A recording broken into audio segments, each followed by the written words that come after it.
अमरावतीत एमएसईबीच्या विद्युत खांबावरून पडून परप्रांतीय मजुराचा मृत्यू झाल्याची घटना घडली। अपघातानंतर या मजुराला तात्काळ जिल्हा सामान्य रुग्णालयात दाखल केले असता डॉक्टरांनी त्याला मृत घोषित केले।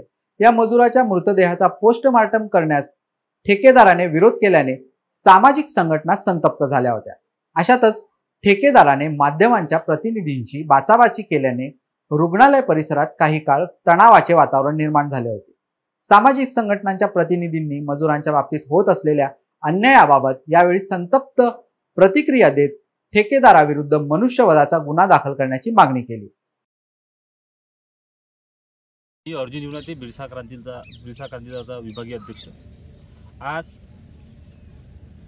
आपल्या परराज्यातून आलेले जे पंतीलाल तुंबळा यांचा त्या इलेक्ट्रिक बोर्डावर मृत्यू झालेला आहे। म्हणजे काम करताना आणि दुर्घटना म्हणजे अशी घडलेली आहे का ज्या व्यक्तीला एमएसईबीचा एम माहीत नाही, या वायराचा व्ही माहीत नाही, ज्याच्यापाशी पेंचीस नाही, ज्याच्यापाशी पाना नाही, त्या व्यक्तीला खांबावर चढवणे आणि त्याचा इथे मृत्यू होणे म्हणजे याला जबाबदार कोण? एमएसईबी आहे। एमएसईबीचा हा कॉन्ट्रॅक्ट एक सरकारी एक एजन्सी घेते आणि एजन्सीने घेतल्यानंतर एजन्सीला एक प्लॅटफॉर्म असतो का त्या प्लॅटफॉर्मनुसार तुम्ही इथं वर्कर लावा।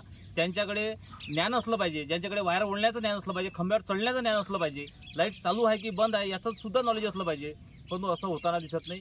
मी वारंवार पाहतो अमरावती शहरामध्ये परराज्यातून आदिवासी बांधव इथे येतात, कुठे ना कुठे दर महिन्याला कोणाचा मृत्यू होतो, याला जबाबदार कोण?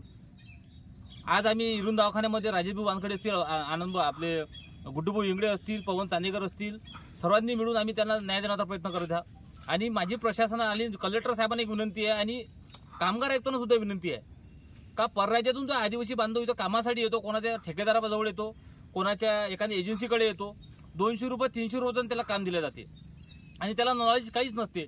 मागे एक घटना घडली, त्या घटनेमध्ये एका 4 व्हीलर गाडीवाल्याने उडून दिला आणि त्या आदिवासी माणसाला तसेच पाठवून दिलं, म्हणजे कुठेही मोबदला भेटला नाही।